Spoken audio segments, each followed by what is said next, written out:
Madam आपका parcel. ठीक है, पेमेंट करनी है ना, एक सेकेंड। धर्मेंद्र, धर्मेंद्र अंकल जी आप एक काम कीजिए, उन्हें आवाज लगा दीजिए, शायद वहां तक मेरी आवाज नहीं जा रही है। अबे ओ बहरे भालू, तुझे सुनाई नहीं दे रहा क्या? मैडम तुझे बुला रही है, चल जल्दी से इधर आ। अरे अंकल ये क्या कर रहे हो आप? वो हस्बैंड है मेरे, इतनी बदतमीजी से बात क्यों कर रहे हो? एक मिनट रुके, मैं बात करता हूँ। अरे मैडम, जो इंसान जैसा होता है ना उससे वैसे ही बात की जाती है। अबे ओ मोटे, ओ भालू तुझे सुनाई नहीं दे रहा, चल जल्दी से इधर आ। इसकी इतनी हिम्मत, मुझे भालू बोला इसने। अरे अंकल कमाल कर रहे हैं आप, ये तरीका किससे बात करने का? अबे ओए बुड्ढे, तेरी इतनी औकात, मेरे घर पे आके मेरे से बदतमीजी कर रहा है तू, हैं? अबे ओए, तू होगा इस घर का मालिक, मगर मेरा मालिक नहीं है, अपनी औकात में रह। तो मेरी बात सुन, खुद का काम करता हूँ, खुद कमाता हूँ, और आइंदा से मुझे धक्का मत मार दियो, सुन ले मेरी बात को। अरे वो 2 कौड़ी के डिलीवरी बॉय, जरा ना अपनी ये चोंच कम चला ले, समझ गया? तो जानता नहीं मैं कौन हूँ। जान भी जाता तो क्या होता, इंसान थोड़ी ना बन जाता तू। अबे भालू है, भालू ही रहेगा तू। धर्मेंद्र तुम पागल हो गए हो क्या?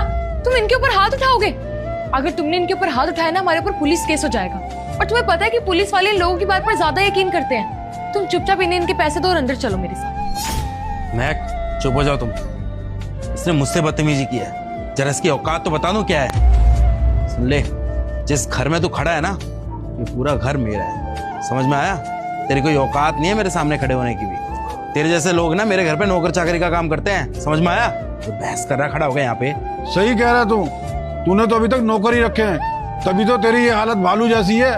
और तू खुद का काम खुद कर रहा होता ना, तू एकदम फिट रहता। मगर नहीं जी, तुझे तो लगता है फ्री की खाने की आदत है, क्योंकि तो एकदम भालू जैसा हुआ पड़ा है। और तभी तो वहां पे खड़ा है गाड़ी से टेक लगाकर, गाड़ी भी पिचक गई होगी भालू। और वैसे भी मैं पूरा दिन काम करता हूँ, मेहनत करता हूँ, तब जाके रोटी खाता हूँ। और तेरी तरह नहीं हूँ मैं, जो मुफ्त की रोटियां तोड़ रहा है घर में बैठे बैठे। रोए बहुत बोल रहा है तू, समझ में आ गया ना? अच्छा नहीं होगा तेरे लिए। ओए क्या बताएगा तू मुझे? तेरे से जो बनता हो ना वो तू कर ले, और मैं नहीं डरता तेरे से। चल निकल यहाँ से। गया बुड्ढे तू, अभी नौकरी से निकलवाता हूँ, रुक जा तेरे को। तू मुझे नौकरी से निकलवाएगा? अरे नौकरी से तो मुझे बाद में निकलवाइयो, पहले एक काम करते हैं ना, 2-2 हाथ कर लेते हैं बेटा, और पता चल जाएगा किसका खून असली है और किसका खून पानी है हिम्मत? और मेरी बात सुन ले कान खोल के, मैं चाहे डिलीवरी करने के लिए यहाँ हूँ चाहे वहां हूँ, मगर मैं जब भी आऊंगा बेटा तुझे भालू बोल के ही जाऊंगा। आई बात समझ में? अब बोल क्या कर लेगा तू मेरा? कोई बात नहीं, दिखा गर्मी तू अपनी। अभी 2 मिनट में ना तेरे को जॉब से निकलवाता हूँ, फिर दिखाइए तो गर्मी अपनी। अच्छा, तू मुझे नौकरी से निकलवाएगा? निकलवा दे, पर ये ना भूल मुझे दूसरी जगह काम मिल जाएगा। और मेहनत करने वालों की कभी हार नहीं होती। और मुझे कहीं नौकरी ना मिली ना, तो मैं 24 घंटे यहीं बैठा रहूंगा।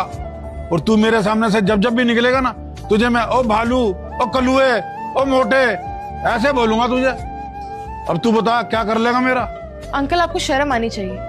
आपको पता नहीं अपने कस्टमर से कैसे बात करनी चाहिए?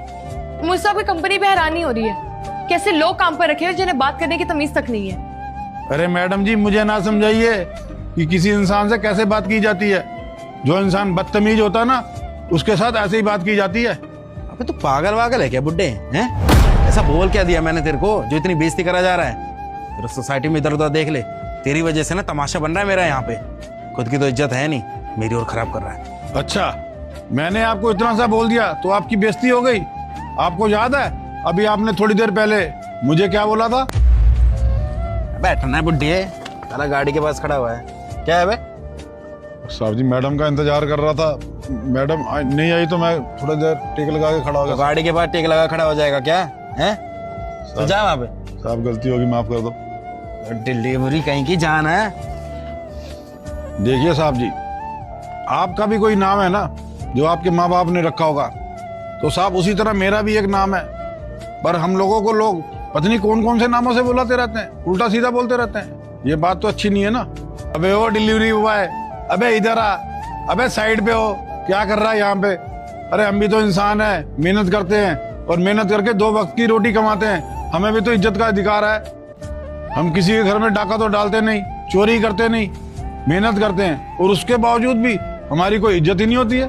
देखो जी, हम कोई तीज त्योहार नहीं देखते, वो टाइम से आते हैं आपके घर में खाना पहुंचाने के लिए, सामान पहुंचाने के लिए, मगर उसके बावजूद भी हमारी कोई इज्जत ही नहीं होती है। सब हमारे साथ इसी तरीके से बात करते हैं। और साहब जी, आप तो पढ़े लिखे लग रहे, मगर उसके बावजूद भी आपने मेरे साथ इस तरह से बात की तो साहब जी, और मैंने भी आपकी बेइज्जती कर दी साहब। देखिए मैडम जी, कोई भी काम छोटा बड़ा नहीं होता, हम भी मेहनत करके खा रहे हैं, हमें भी इज्जत का अधिकार है। अगर आपको बुरा लगा हो तो मैं आप लोगों से हाथ जोड़ के माफी मांगता हूँ। आप लोगों ने भी तो मुझे बुरा भला कहा, मैंने तो बस उसी का जवाब दिया था। अगर आप मुझे चाहते हैं कि नौकरी से निकलवाना तो निकलवा दीजिए। मैं तो साहब जी मेहनती बंदा हूँ, मैं यहाँ नहीं करूँगा, कहीं और जाके कर लूंगा, छोटी मोटी नौकरी तो मुझे मिल ही जाएगी। अच्छा, तो पहले बदतमीजी तुमने की है इनके साथ, तुम्हें शर्म नहीं आती है क्या? अब खड़े खड़े मेरा मुंह क्या देख रहे हो? माफी मांगो इनसे, मैं मांगू माफी? हद करते हो धर्मेंद्र तुम भी, तुम्हें पता नहीं अपने बड़ों से कैसे बात करनी चाहिए। हाँ अंकल जी, माफ़ कर दीजिएगा, मुझसे गलती हो गई। मैंने सोचा मैं जिस तरीके से यहाँ सबसे बोलता हूँ आपसे भी बोल सकता हूँ, लेकिन मुझे आपकी उम्र का लिहाज करना चाहिए था। और उम्र का तो क्या, वैसे सच बताऊँ तो मुझे ऐसे किसी से बदतमीजी करनी भी नहीं चाहिए। और थैंक यू सो मच मुझे समझाने के लिए।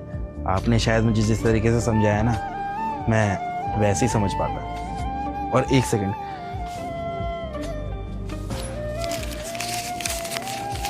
ये लीजिए। Thank you sir, thank you ma'am. मुझे माफ करना अगर आपको मेरी किसी भी बात का बुरा लगा हो। अब मैं चलता हूँ।